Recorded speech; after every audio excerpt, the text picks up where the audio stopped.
বান্দার সম্মুখে যখন কোরআনের আলোচনা করা হয়, হাদিসের আলোচনা করা হয়, আয়াতুহুম, যখন তারা এই নির্দেশনগুলো শুনতে থাকে, শোনার সঙ্গে সঙ্গে যাদাতুহুম ঈমানা ওয়া আলা রাব্বিহিম ইয়াতাওয়াক্কালুন, বান্দার ঈমানটা বাড়তে থাকে। বলেন সুবহানাল্লাহ।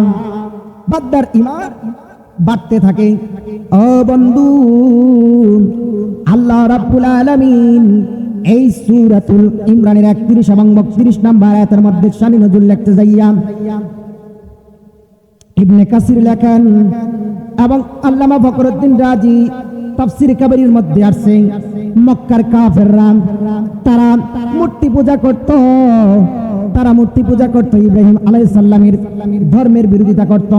আল্লাহর নবী তাদেরকে দেখা বললেন, তোমরা আল্লাহ তাআলার ধর্মে, আল্লাহ তাআলার দ্বীনের বিরোধিতা করতেছ। আল্লাহর নবীর এই কথা শুনে ওই কাফেররা আল্লাহর নবীর জবাবে তিনি বললেন, আল্লাহ তাআলার সন্তুষ্ট ভালোবাসা পাওয়ার জন্যই আমরা করতেছি। বলেন নাউযুবিল্লাহ। আল্লাহ তাআলা সঙ্গে সঙ্গে কোরআনের আয়াত নাযিল করলেন, কুল ইন কুনতুম তুহিব্বুনাল্লাহা ফাত্তাবিউনি ইউহিব্বুকুমুল্লাহ ওয়া ইয়াগফির লাকুম যুনুবাকুম ওয়াল্লাহু গফুরুর রাহিম। আল্লাহ তাআলা বলেন, হে নবী, আপনি বলে দিন, যদি তোমরা আমার ভালোবাসা পেতে চাও, আমার মহব্বত পেতে চাও, তাহলে রাসূলুল্লাহকে ভালোবাসো, আর রাসূলুল্লাহকে ভালোবাসলেই আমার ভালোবাসা পাইয়া যাইবা। সেই সাথে তোমাদের পূর্বের যত গুনাহ আছে সকল গুনাহ আল্লাহ তাআলা মাফ করে দিবেন। বলেন সুবহানাল্লাহ। তাফসীরে জালালাইনের মধ্যে আল্লামা জালালউদ্দিন সুয়ুতী বলেন, এই তাফসীর কাবীরের মধ্যে যে কথাটা আসছে ওই একই শানে নজুল আসছেন, সেই সাথে আসমাউ সেখানে এই মূর্তি পূজার কথা উল্লেখ করেছেন। হাসিয়ার মধ্যে লেখছে, তারা মূর্তি পূজা করত, তাদের এই কর্মকাণ্ড দেখে আল্লাহর নবী সঙ্গে সঙ্গে বললেন, তোমরা ইব্রাহিম আলাইহিস সালাম ধর্মের বিরোধিতা করতেছ।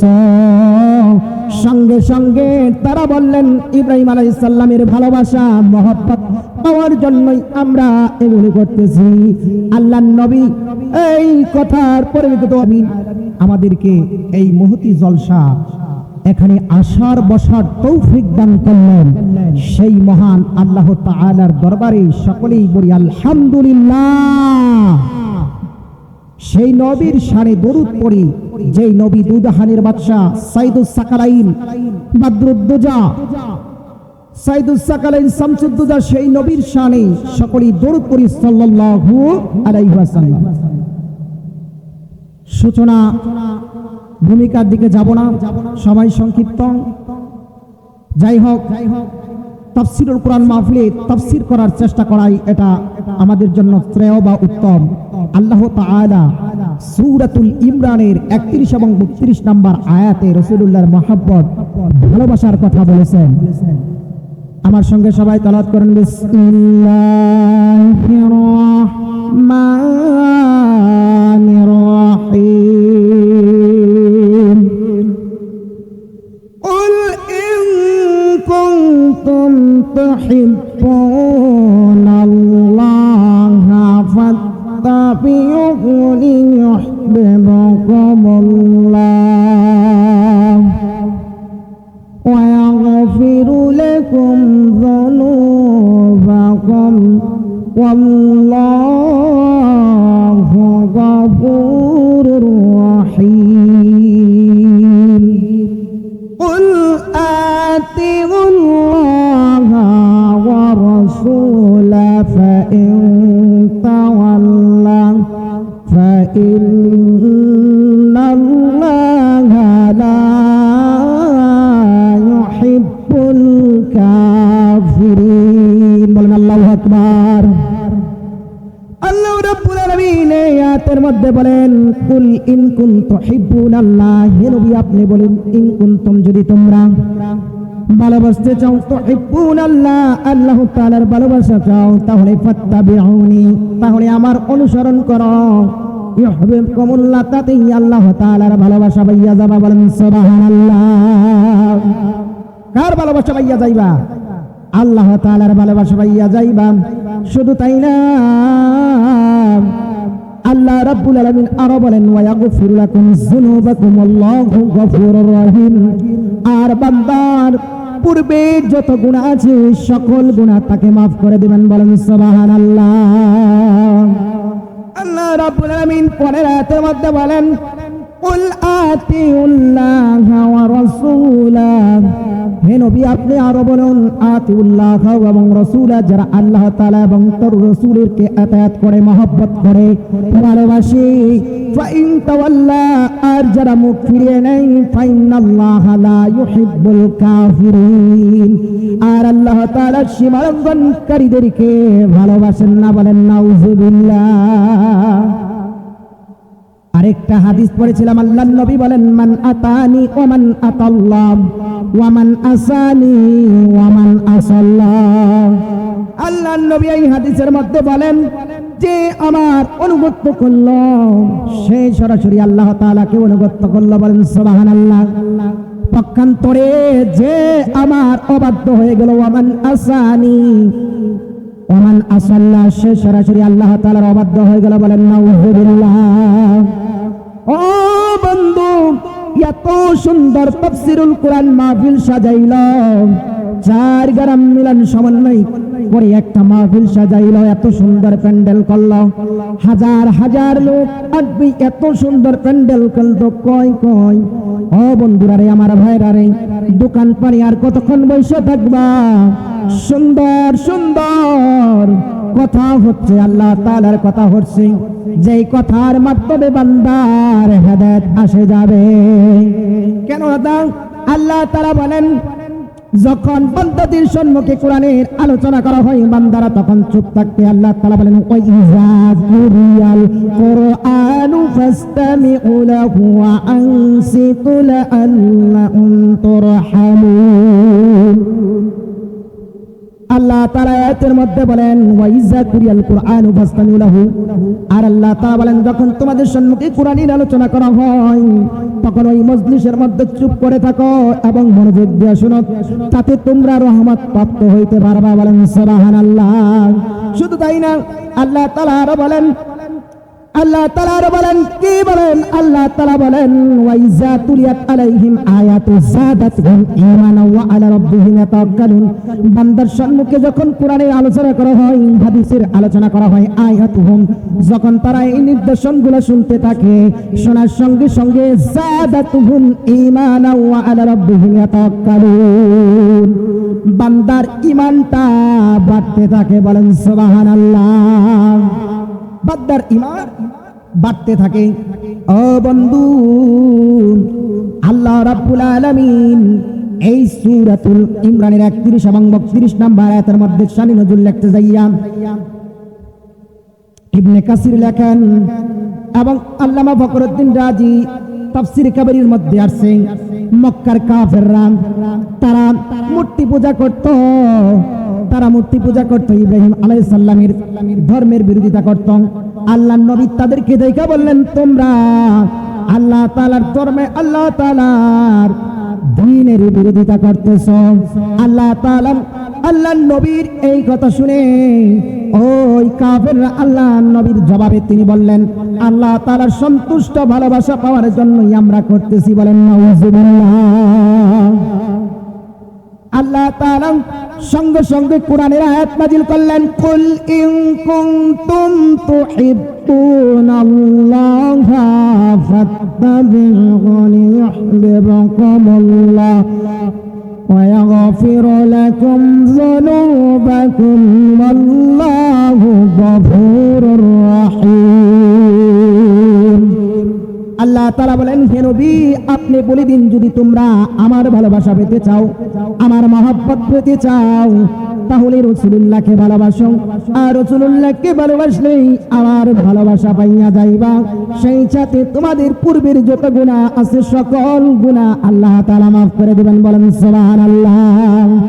তাফসীরে জালালাইনের মধ্যে আল্লামা জালালউদ্দিন সুয়ুতী বলেন এই তাফসীর কাবীরের মধ্যে যে কথাটা আসছে ওই একই শানি নজুল আসছেন সেই সাথে আসমাও সেখানে এই মূর্তি পূজার কথা উল্লেখ করেছেন। হাসিয়ার মধ্যে লেখছে তারা মূর্তি পূজা করত, তাদের এই কর্মকাণ্ড দেখে আল্লাহর নবী সঙ্গে সঙ্গে বললেন, তোমরা ইব্রাহিম আলাইহিস সালাম ধর্মের বিরোধিতা করতেছ। সঙ্গে সঙ্গে তারা বললেন, ইব্রাহিম আলাইহিস সালামের ভালোবাসা মহব্বত পাওয়ার জন্যই আমরা এগুলি করতেছি। আল্লাহর নবী এই কথার পরিপ্রেক্ষিত অযৌক্তিক বক্তব্য দেওয়ার কারণে আল্লাহ তাআলা সঙ্গে সঙ্গে এই আয়াত নাযিল করলেন। একটু জিকির করিলাম ইলাহা ইল্লাল্লাহ লা ইলাহা ইল্লাল্লাহ লা ইলাহা ইল্লাল্লাহ লা ইলাহা ইল্লাল্লাহ লা ইলাহা ইল্লাল্লাহু মুহাম্মাদুর রাসূলুল্লাহ সাল্লাল্লাহু আলাইহি ওয়াসাল্লাম। বলতেছিলাম এই দুইটা আয়াতের তাফসীর করতে গেলে কমপক্ষে 2 থেকে 2.5 ঘন্টা চলে যাবে, কিন্তু না সংক্ষিপ্ত তাফসীর সেই সাথে চমৎকার একটা ঘটনা বলে আমি আমার আলোচনা শেষ করব। আমার তৌফিক ইল্লা বিল্লাহ। আল্লাহ রাব্বুল আলামিন এই মহব্বতটাকে 2 ভাবে ভাগ করেছেন। একটা হলো মহব্বতুল ইবাদ, আরেকটা হলো মহব্বতুল ইবাদিল্লাহ। একটা হলো বান্দার সাথে আল্লাহ তাআলার মহব্বত, আরেকটা হইল আল্লাহ তাআলা বান্দার প্রতি মহব্বত। বলেন সুবহানাল্লাহ। আর আল্লাহ তাআলা বান্দার সাথে মহব্বতটাকে 3 ভাগে ভাগ করেছেন। কয় ভাগে? 3 ভাগে ভাগ করেছেন। আলোচনা বুঝতেছেন আপনারা? 3 ভাগে ভাগ করেছেন। আল্লাহ তাআলা বলেন ওয়াল্লাযীনা আমানু আশাদ্দু হুব্বালিল্লাহ। যারা মুমিন বান্দা, যারা কামেল মুমিন, তারা আল্লাহ তাআলাকে অধিক পরিমাণে ভালোবাসে। বলেন সুবহানাল্লাহ। যারা কামেল মুমিন তারা আল্লাহ তাআলাকে অধিক পরিমাণে ভালোবাসে। ও বন্ধুগণ, এই মহব্বতের হুব্বালিল্লাহকে আল্লাহ তাআলা আবার 3 ভাগে ভাগ করেছেন। কয় ভাগে? 3 ভাবে। মুফাসসির কেরামরা লেখেন 1 নম্বর হলো মহব্বতে তাবিঈ, স্বভাবগত মহব্বত। 2 নম্বরে হলো মহব্বতে ঈমানি, 2 নম্বরে হলো মহব্বতে আকিলি, 3 নম্বরে হলো মহব্বতে ঈমানি। মহব্বতে তাবিঈটা হলো স্বভাবগত মহব্বত। সন্তানকে বাবা মামা যেমন ভালোবাসে এবং বাবা মাকে যেমন সন্তান ভালোবাসে, বাকি প্রাণীকুল তার সন্তানদেরকে যেমন ভালোবাসে, পাখি যেমন তার ছানাকে ভালোবাসে। বন্ধু, এইটা হলো স্বভাবগত মহব্বত। আর 2 নম্বর হলো মহব্বতি আকিলি, তার তোমার জ্ঞান দ্বারা তোমার মস্তিষ্ক যারা। আল্লাহর নবী এই তাফসীরের মুফাসসির কেরামরা লেখেন মহব্বতি আকিলিটা হলো, এটা হলো তার জ্ঞান দ্বারা যে তিক্ত ওষুধের প্রতি মায়া ভালোবাসা, তিক্ত ওষুধের প্রতি মায়া ভালোবাসা। ও বন্ধু, আল্লাহ তাআলার এই আয়াতের উপর প্রেক্ষাপটে তাফসীরে কেরামরা মুফাসসিরে কেরামরা বলেন মহব্বতে ঈমানি যেটা 3 নম্বর স্তর, এই স্তরের উপরে হলো আলোচনা। আল্লাহ তাআলা এই আয়াতের মধ্যে যে 3টা স্তর তৈরি করলেন, মহব্বতে তাবিঈ, মহব্বতে আকিলি, মহব্বতে ঈমানি। মহব্বতে ঈমানি লিখতে যাইয়া হাদিসের মধ্যে আল্লাহর নবী বলেন লা ইউমিনু আহাদুকুম হাত্তা কুনা মিন ওয়ালিদিহি ওয়া আওলাদিহি ওয়ান নাসি আজমাইন আও কামা আলাইহিস সালাতু ওয়াস সালাম।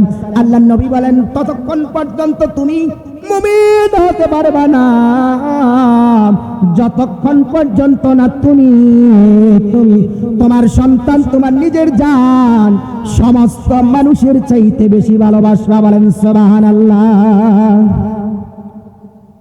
শুধু তাই না, আল্লাহর নবী আরো বলেন, মিশকাত শরীফের হাদিসের মধ্যে আছে, আল্লাহর নবী বলেন মান আতানি দাখালাল জান্নাহ। বলেন সুবহানাল্লাহ। আল্লাহর নবী বলেন মান আতানি দাখালাল জান্নাহ, যে আমার অনুগত করলো সে সরাসরি জান্নাতে প্রবেশ করলো। বলেন সুবহানাল্লাহ। একটু দরুদ পড়ে সাল্লাল্লাহু আলা মুহাম্মাদ সাল্লাল্লাহু আলাইহি ওয়াসাল্লাম সাল্লাল্লাহু আলা মুহাম্মাদ সাল্লাল্লাহু আলাইহি ওয়াসাল্লাম। ও গো নবীর আশিকগণ, মহব্বতে দরুদ পড়ুন, দরুদ পড়লে খুশি হবেন নবী দুজাহান সাল্লাল্লাহু আলা মুহাম্মাদ সাল্লাল্লাহু আলাইহি ওয়াসাল্লাম সাল্লাল্লাহু আলা মুহাম্মাদ সাল্লাল্লাহু আলাইহি ওয়াসাল্লাম। ও বন্ধু, এই মহব্বতটাকে তিনটা ভাগে ভাগ করলেন। তার হলো এক নম্বর হলো মহব্বতে তাবিঈ, স্বভাবগত মহব্বত। দুই নম্বর হলো মহব্বতে আকেলি, তার জ্ঞান দ্বারা, তার বুদ্ধি দ্বারা মহব্বত। আর তিন নম্বর হলো মহব্বতে ঈমান, ঈমান দ্বারা মহব্বত। ও বন্ধু, আল্লাহ বিনতে ফাকুস গাছের নিচে বৈশা সন্তানের জন্য যখন অনেকদিন ধরে তার সন্তান হয় না, ইমরান আলাইহিস সালামের স্ত্রী সে সূরাতুল ইমরানের মধ্যে আসছে, ইন্নী নাজারতু বাতনি মুহরার। আল্লাহ তাআলার কাছে তিনি বললেন, হে আল্লাহ, আমার গর্ভের মধ্যে যা আছে নাজারতু মা ফি বাতনি মুহরার, আমি তোমার জন্য উৎসর্গ করে দিলাম। তোমার কে মসজিদুল হারাম, বাইতুল মুকাদ্দাস এর জন্য আমি উৎসর্গ করে দিলাম। সেই পরিপ্রেক্ষিতে আল্লাহ তাআলা পুরুষের পরিবর্তে নারী দিলেন, মারিয়াম আলাইহিস সালামকে দিলেন। ও বন্ধু, আমি আপনাদেরকে বলেছিলাম আমি একটা ঘটনা বলি, আমার আলোচনা শেষ করব ইনশাআল্লাহ। একটা ঘটনা রাসূলুল্লাহর মহব্বত, ইশকে রাসূল বাকি হুব্বে রাসূল সম্পর্কে। ওয়াসকুরুনির নাম এমন কোন মানুষ নাই যে শুনে নাই। ওয়াসকুরুনি কেমন ভালোবাসতেন, কেমন মহব্বত ছিলেন। ও বন্ধুরে, এই ওয়াসকুরুনি ইয়ামিন দেশের করণ নামক স্থানে থাকত। আল্লাহর নবীর নবীয়তি জুব্বা, সেই জুব্বাটা ওয়াসকুরুনিকে আল্লাহ তাআলা দিয়েছিলেন। বলেন আল্লাহু আকবার, আরো জোরে বলেন আল্লাহু আকবার। ওয়াসকুরুনিকে তার নবীয়তি জুব্বা হযরত আবু বকর সিদ্দিক, হযরত ওমর ফারুক, উসমান রাদিয়াল্লাহু এবং আলী রাদিয়াল্লাহু তারা চেয়েছিলেন এই নবীয়তি জুব্বাটা কাকে দেয়, কিন্তু না না না, আল্লাহর নবী ইয়ামিন দেশের একজন করণ নামক স্থানীয় পাগল আশেক বান্দা, যে আল্লাহর নবীকে এত পরিমাণে ভালোবাসছে, এত পরিমাণে মহব্বত করছে। ও বন্ধু, কেমন মহব্বত করছে রে। ও ওয়াসকুরুনি কেমন মহব্বত করছে, শোনা শোনা শোনা। আল্লাহর নবী জানিয়ে দিলেন, ও আলী এবং ওমর ফারুক, তোমরা দুইজন যাও যাও ইয়ামিন দেশের করণ নামক স্থানে চইলা যাও, এই জুব্বাটা নিয়ে যাইয়া আমার পাগল প্রেমিক বান্দাকে তুমি হাদিয়া হিসেবে দিয়া আসো। বলেন সুবহানাল্লাহ। সাহাবীদের মধ্যে কত সাহাবী ছিল এই জুব্বা নেওয়ার জন্য, কিন্তু না না না না, আল্লাহর নবী করণ নামক স্থানে ওই আর আশেক পাগল বান্দা ওয়াসকুরুনকে তার জুব্বাটা দিয়ে দিলেন। এই জুব্বা নিয়ে চলতে চলতে ইয়ামিন দেশে চলে গেলেন। ইয়ামিন দেশে যাওয়ার পর করণ নামক স্থানে সেমিনার ডাকলেন। একদিন, দুই দিন, তিন দিন, একদিনও তারা ওয়াসকুরুনি খুঁজে পায় না। 3 দিনের মাথায় বললো আমাদের গ্রামে 3 জন ওয়াসকুরুনি আছে। কয়জন? বলেন কয়জন? কয় 3 জন ওয়াসকুরুনি আছে। আল্লাহর নবী কথা মতো ওই সাহাবীরা 3 জন ওয়াসকুরুনির কথা শুনে বলল যে কারা কারা তাদের পরিচয় দাও। তখন একজন দাঁড়ায় বললেন, হুজুর, তাদের মধ্যে একজন আছে পাগল, কাপড়ের কোনো ঠিক ঠিকানা নেই, ময়লা কাপড় চোপড় ওই দূরে জঙ্গলের মধ্যে থাকে। আর এবং আল্লাহ এবং তার রাসূলের প্রতি মহব্বত ভালোবাসা তার অন্তরের ভিতরে রয়েছে। ও অস্কুরুনি কেমন প্রেমিক ছিলেন, কেমন ভালোবাসতেন। যখন তারা দুইজন চলে গেলেন, কয় বললেন যে আপনারা আমাদেরকে নিয়ে যান, আমাদেরকে ওই অস্কুরুনি পাগল অস্কুরুনির কাছে নিয়ে যান। সঙ্গে সঙ্গে অস্কুরুনিকে নেওয়ার জন্য গভীর জঙ্গলের অর্ধেক পর্যন্ত নিয়ে গেলেন। অর্ধেক পর্যন্ত নিয়ে যাওয়ার পর বললেন ভিতরে গভীর জঙ্গল, আমরা আর যাব না, আপনারা দুইজন যান। যাইয়া হাইরা সেইখানে সালাম দিলেন, বললেন আসসালামু আলাইকুম ওয়া রাহমাতুল্লাহ। এই কথা বলার সঙ্গে সঙ্গে সে নামাজরত অবস্থায় ছিলেন, নামাজ থেকে উঠা নামাজ থেকে সালাম ফিরে ওয়ালাইকুম সালাম বইলা সে মনে মনে ভাবলেন আমার মতো পাগল কারা আবার জঙ্গলের মতে আসছে, আমার মতো পাগল কে আবার জঙ্গলের মধ্যে আসছে। ওয়াজকুরনি সাথে কথাবার্তা বললেন, কথাবার্তা বলার বলেন ওয়াজকুরি ভাই রে, আমরা এতটাই হতভাগা, আল্লাহর নবী আমাদেরকে তার নবী অতি জুব্বা দিলেন না, তোমাকে হাদিয়া দিয়েছে, তোমাকে হাদিয়া দিয়েছে। ও বন্ধু নাও নাও, তুমি গ্রহণ করে নাও। শুধু তাই না, আল্লাহ তাআলার পক্ষ থেকে আরেকটা হুকুম আসছে, আল্লাহর নবী জানায়া দিয়েছেন তুমি কুল কায়নাত যারা আছে তাদের জন্য দোয়া করবা, তাদের জন্য সমস্ত লোককে ভালো ক্ষমা করে দেয়, প্রাণীকুল যারা আছে তাদের জন্য রহমত বর্ষিত যেন করে দেয়, জমিনটাকে যেন উর্বর করে দেয়। ও বন্ধু, জুব্বাটা না নিয়ে সে প্রথমে নামাজে দাঁড়ায় গেলেন, নামাজে যাইয়া সাজদায় গেলেন, সাজদা যাইয়া প্রথম এত লম্বা সাজদা দিল রে ওয়াজকুরনি।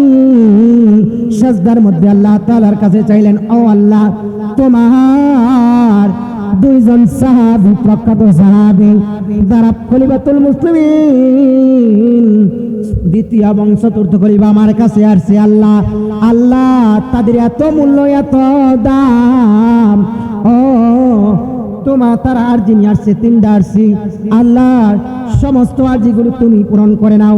আল্লাহ তাআলা প্রথমে 50,000 মানুষকে মাফ করে দিলেন।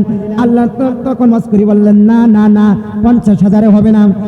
এইভাবে 1 লক্ষ করতে করতে তার ওয়াজকুরিকে ডাক দিলেন, ডাক দেওয়ার পর সে উঠলেন, ওঠার পর রাগ করে বললেন, ও বন্ধু তোমরা কেন ডাক দিলে? আল্লাহ তাআলার কাছ থেকে আমি মাত্রই তো মাপ চাইয়া নিতে চাইছিলাম, মাত্রই মাপ সকল মানুষের মাপ করে দিতে চাইছিলাম, প্রাণীকুল সমস্ত গরুদের মাফ করাতে চাইছিলাম, কিন্তু তা কি হয়? ও বন্ধু না না, তা যদি হয় তাহলে জান্নাত জাহান্নাম কেন?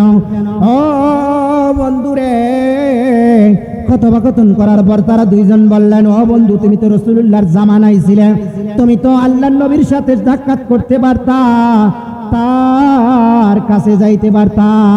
আল্লাহর নবী সাহাবীদের কথা শুনে ওয়াজকুরি বলে বললেন যে না না না না, আমি তিনবার তার সাথে সাক্ষাৎ করতে গিয়েছি, কিন্তু তার সাথে আমার দেখা হয় নাই, তার সাথে দেখা হয় নাই। চতুর্থবার যখন আমি যাওয়ার চিন্তা ভাবনা করলাম, আল্লাহর নবী স্বপ্নে আমাকে জেনে দিলেন, ওয়াজকুরি রে তুমি আমার সাথে সাক্ষাৎ করতে আইছো না। ও বন্ধু, এই কথা শুনে তারা দুইজন অবাক হলেন, কেন আপনাকে সাক্ষাৎ করতে নিষেধ করলেন? তখন বললেন, আল্লাহর নবী বললেন আমার ঘরে অসুস্থ মা আছে, যাকে আমি এই একটা টোবলা অবস্থার মধ্যে রেখে দিয়েছি আমার সাথে সাথে সঙ্গে সঙ্গে থাকে, আমি তাকে বহন করে পিঠে বহন করে তাকে আমি চলাফেরা করি। আল্লাহর নবী বললেন, ওয়াজকুরনি রে, তুমি তোমার মায়ের খেদমত করো। তুমি কার খেদমত করো? তুমি তোমার মায়ের খেদমত করো। ও বন্ধু, আল্লাহ তাআলা কত সুন্দর ভাবে বুঝিয়ে দিলেন ওয়াজকুরনি। তখন তারা বললেন যে ওয়াজকুরনি, একটা প্রশ্ন শুনলেন, আপনার তো রাসূলুল্লাহর জামানায়, আপনারা রাসূলুল্লাহর জামানায়, আপনারা তো রাসূলুল্লাহকে দেখেছেন, তাহলে আপনাদের কাছে আমার একটা প্রশ্ন, রাসূলুল্লাহর এই যে দুইটা চক্ষু আছে, এই চক্ষু এই কপাল মুবারক আপনারা আমাকে বলতে পারবেন কিনা কতটুকু দূরত্ব? তারা দুইজন অবাক হয়ে বললেন, না না দেখি ঠিকই, কিন্তু বলতে পারবো না। প্রশ্ন ছোড়ার সঙ্গে সঙ্গে সে একটা পাতার মধ্যে আল্লাহ নবীর চেহারা মুবারক আঁকাইয়া ফেললেন। বলেন আল্লাহু আকবার। আল্লাহ নবীর চেহারা মুবারক আঁকাই ফেললেন। আল্লাহ নবীর চেহারা মুবারক আঁকাইয়া এইভাবে দেখাইলেন, দেখেন তো আপনারা দেখেন এটা আল্লাহ নবীর চেহারা কিনা। তখন বললেন যে হ্যাঁ হ্যাঁ। ও বন্ধুরে, তখন তিনি বললেন আল্লাহ নবীকে দেখার জন্য মক্কা মদিনা যাওয়া লাগে না। মনের মধ্যে যদি প্রেম থাকে, ভালোবাসা থাকে, মহব্বত থাকে ও বন্ধু, তাহলে অবশ্যই আল্লাহর নবীর প্রেম ভালোবাসা পাওয়া যায়। বলেন সুবহানাল্লাহ। একটু জিকির করি লা ইলাহা ইল্লাল্লাহ, লা ইলাহা ইল্লাল্লাহ, লা ইলাহা ইল্লাল্লাহ, লা ইলাহা ইল্লাল্লাহ, লা ইলাহা ইল্লাল্লাহ মুহাম্মাদুর রাসূলুল্লাহ। ও বন্ধু, মায়ের ভালোবাসার কথা বলেছেন আল্লাহ তাআলা, বলেছেন আল্লাহর নবী নির্দেশ